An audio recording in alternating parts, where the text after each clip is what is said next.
Jumlah pengambilan pekerja di Singapura terus bertambah dalam suku keempat tahun lalu iaitu pertumbuhan buat 9 suku berturut-turut.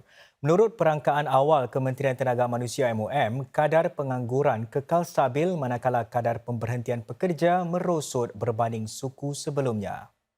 Secara keseluruhan, jumlah pengambilan pekerja bertambah sebanyak 8,400 dalam suku keempat tahun lalu. Salah satu faktor adalah peningkatan pada pengambilan pekerja dalam sektor perdagangan runcit serta khidmat makanan dan minuman sempena musim perayaan hujung tahun. Kadar pengangguran pula kekal tidak berubah pada Disember lalu iaitu 2%. Jumlah pemberhentian pekerja pula merosot dari 4,110 pada suku ketiga kepada 3,200 pada suku keempat tahun lalu. Namun bagi keseluruhan tahun 2023, sekitar 14,300 pekerja diberhentikan kerja.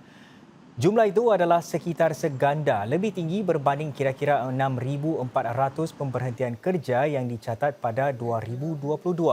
Menurut MOM, peningkatan itu disebabkan oleh penyusunan semula perniagaan dalam sektor-sektor seperti perdagangan borong, khidmat IT dan pengeluaran elektronik. Menurut seorang pemerhati pasaran, ada kemungkinan pemberhentian pekerja akan berterusan tahun ini.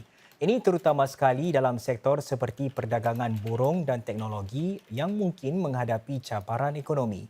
Oleh itu, penting untuk orang ramai terus meningkatkan kemahiran mereka.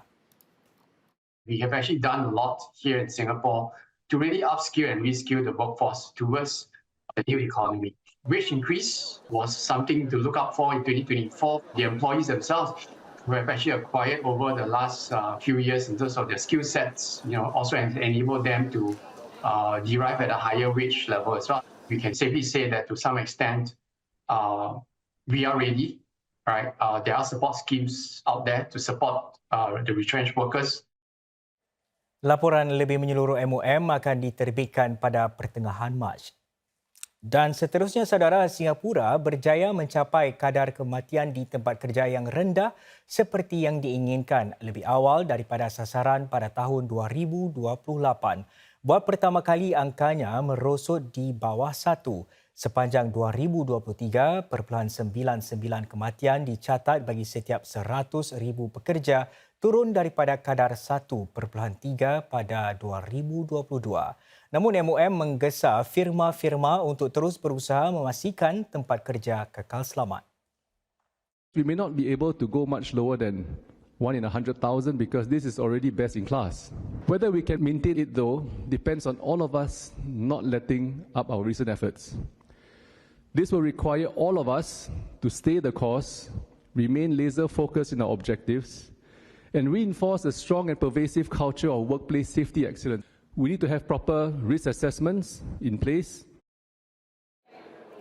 Encik Zaki berkata demikian semasa menghadiri majlis penyampaian anugerah NTUC siang tadi. 21 kesatuan dan syarikat diiktiraf atas usaha mewujudkan tempat kerja yang lebih selamat dan sihat termasuk kesejahteraan mental kaki tangan mereka. Teknologi juga memainkan peranan besar dalam memastikan keselamatan di tempat kerja. Misalnya, alat ini yang membantu menghilangkan tekanan kepada otot dan mengurangkan risiko kecederaan bagi para teknisian kereta api semasa bertugas. Yayasan Rahmatan Lil Alamin RLAF buat masa ini belum mengambil sebarang keputusan dalam kerjasama dengan agensi PBB bagi pelarian Palestin UNRWA. Ini selepas timbul dakwaan bahawa mereka bersekongkol dengan Hamas. Dalam kutipan derma bagi Gaza pada Oktober lalu, RLAF bekerjasama dengan UNRWA untuk menyediakan bantuan dalam bentuk perlindungan dan kesihatan akibat konflik Israel-Hamas. Usaha itu berjaya meraih lebih $6,700,000.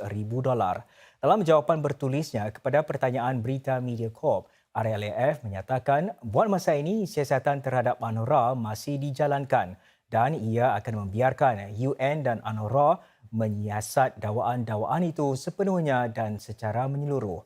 RLAF juga kekal komited dalam mengekalkan ketelusan dan integriti sebaik-baiknya dalam kesemua usaha pengumpulan dan pengagihannya. Ini serta melindungi dana-dana untuk memastikan ia sejajar dengan matlamat bantuan kemanusiaannya.